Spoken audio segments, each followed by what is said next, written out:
dead folk, or murdered any, but lives her life well praised of all. Brynhild answered, Never have I dwelt with evil things privily, or done loathsome deeds, yet most fain I am to slay thee.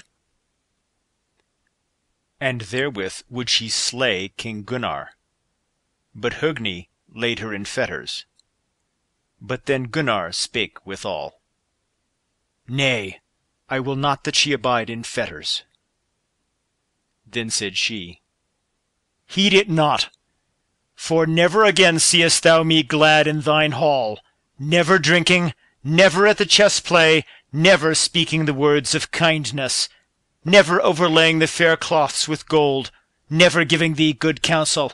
Ah, my sorrow of heart, that I might not get Sigurd to me!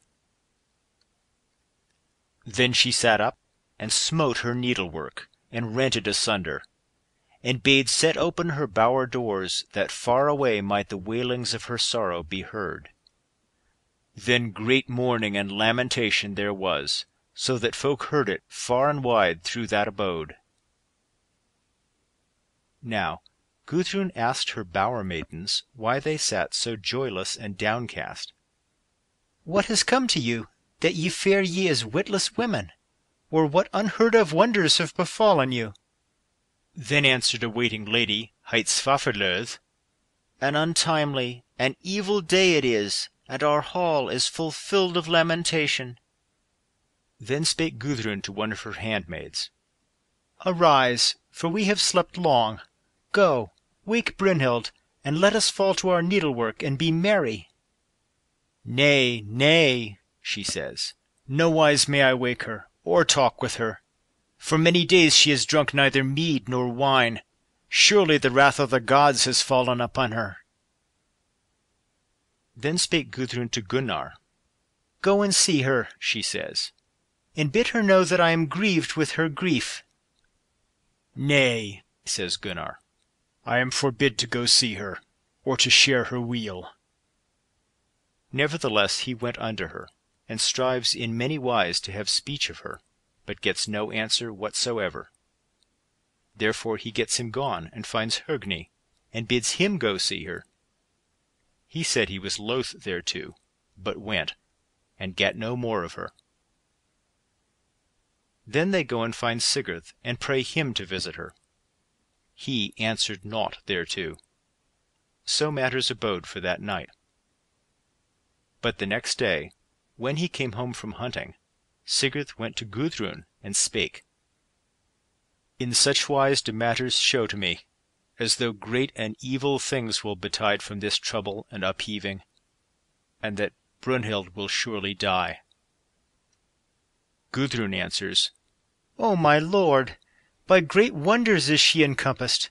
7 days and 7 nights has she slept, and none has dared wake her.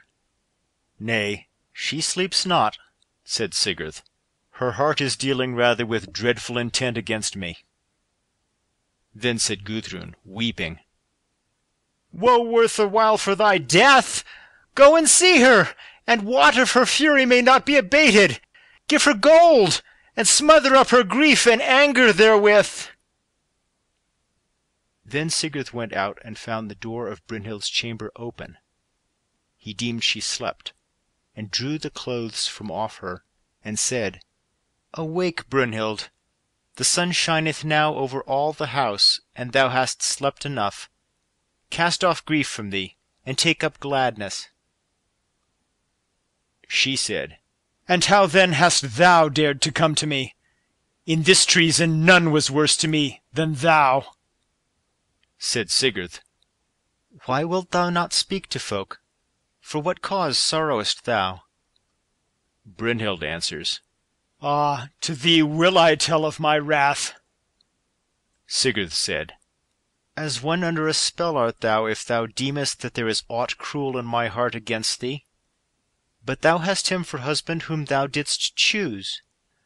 Ah, nay, she said, never did Gunnar ride through the fire to me, nor did he give me to dower the host of the slain. I wondered at the man who came into my hall, for I deemed indeed that I knew thine eyes, but I might not see clearly, or divide the good from the evil, because of the veil that lay heavy on my fortune. Says Sigurd, "No nobler men are there than the sons of Giuki. They slew the king of the Danes, and that great chief, the brother of King Budli." Brunhild answered, "Surely, for many an ill deed must I reward them. Mind me not of my griefs against them.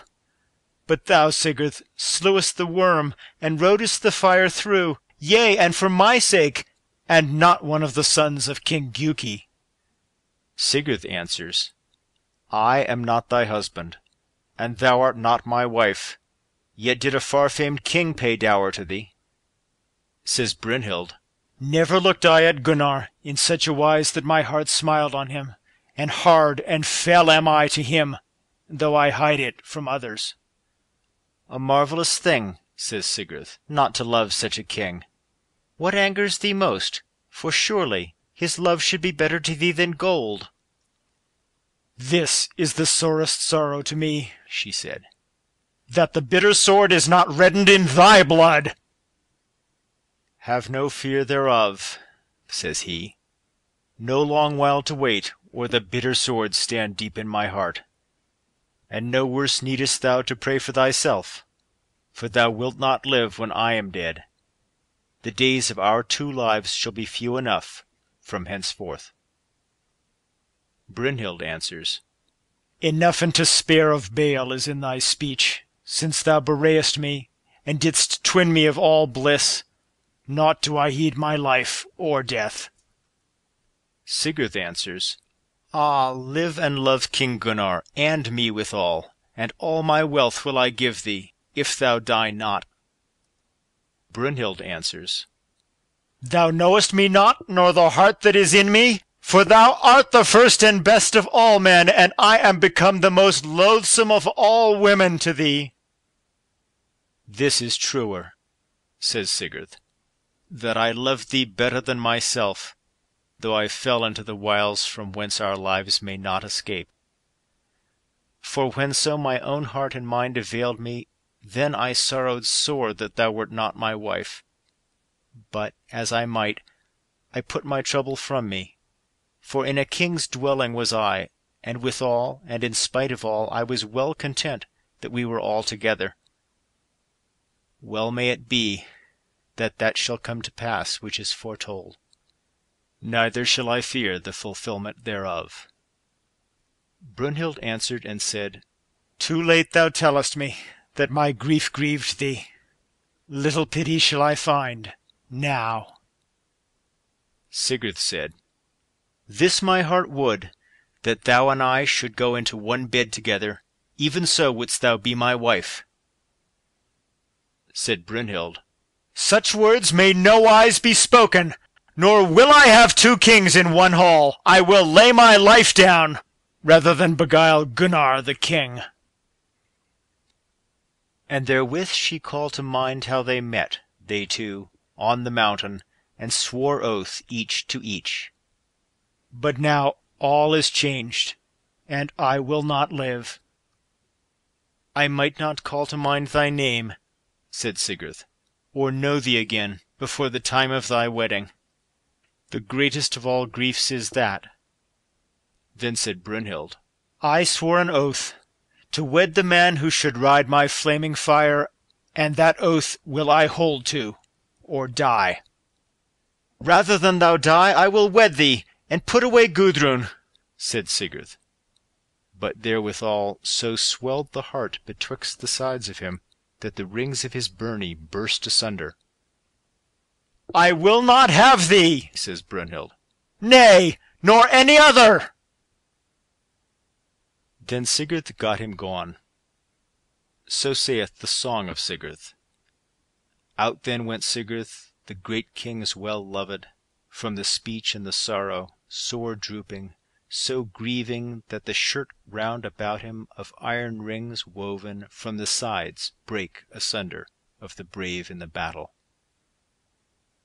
So when Sigurd came into the hall, Gunnar asked if he had come to a knowledge of what great grief lay heavy on her, or if she had power of speech.